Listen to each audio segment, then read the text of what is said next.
coming back to Enam's journey, because I find it very fascinating that in such a short span of time, you were able to become like the household name in terms of a banker that everyone trusted, be it the Birlas, Rahejas, Infosys. How did you inculcate that, or how did you build that level of trust with all these people? So honestly, credit must go to the founders of Enam. I've always said, they were the architects. I was only the interior designer. So they built the house, and the cultures, values, and what I call the benefit of good sangat, good company. That spirit, even after we've had this whole journey together, the businesses are largely sold. Yet everyone sticks together as a family because you were there, united by those values. It was not about that business ever. And so those values, because both Vallabhai and Nimishbhai, they come from a Jain background. I may have come from, Sanatan background. Then I've also gone into Vipassana and Buddhism, but I also understand and follow and respect, Jainism. Because the basic precepts are all the same. It's all the same. It's all dissolution of identity, right attitude in life, right speech, right action, right profession, and so on and so forth. And it was out of a sense of service that the firm operated. And I mean, that's how you resonate, right? The first meeting, if I meet, for me at that point, Vallabhai is a stranger. Yeah.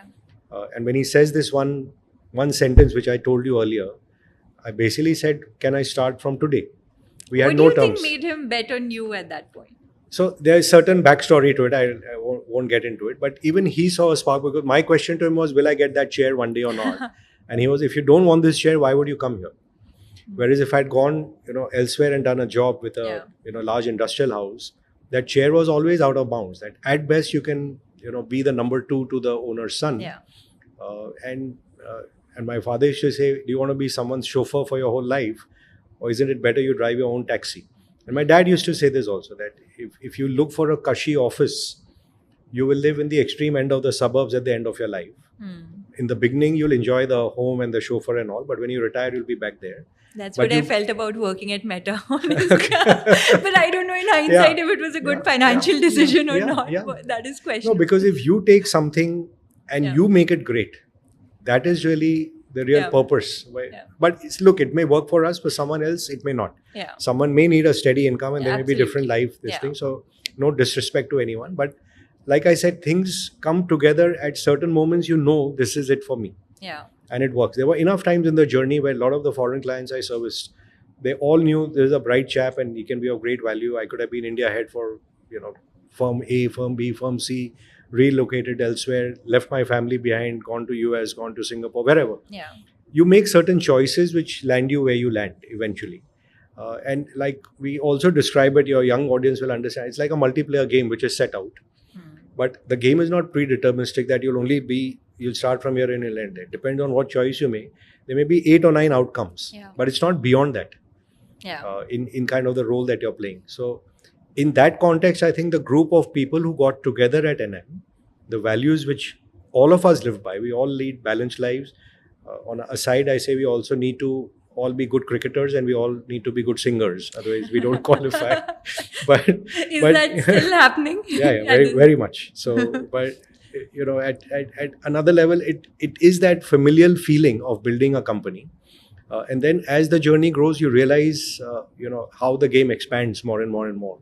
Till you come to a point where you say, look, now this investment bank, which was really built to help younger companies of the sort you're describing today, to bring them to their great stature. In some of them, we could co-invest. In some of them, we only help them as investment bankers.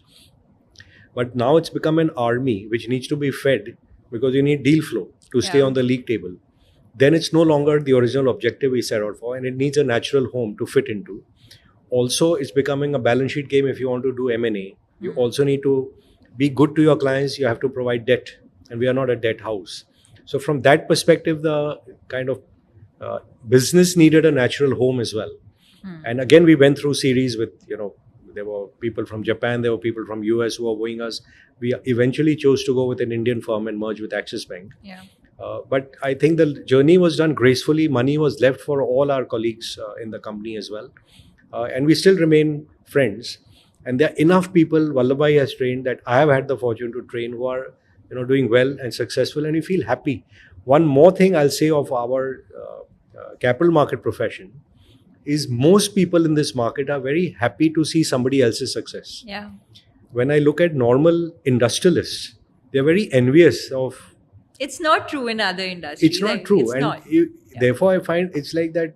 I wrote a piece many years ago for the Economic Times on calling the capital markets as the path to nirvana, because this concept of being attached and detached. Yeah. You're investing and you're helping, and yet when you sell out, you're detached. Yeah. And you have to be objective, because at certain point, if you don't sell out and living in the bubble, uh, you're going to destroy your capital as well, and your peace of mind. So I think it's a fast-paced spiritual laboratory. That's why you end up in the capital market. Either you go berserk and you become like one of those famous stock operators who try and then eventually blow up, or you end up on the spiritual side over here, because it's a really fast-paced laboratory. Yeah, absolutely. I couldn't agree more.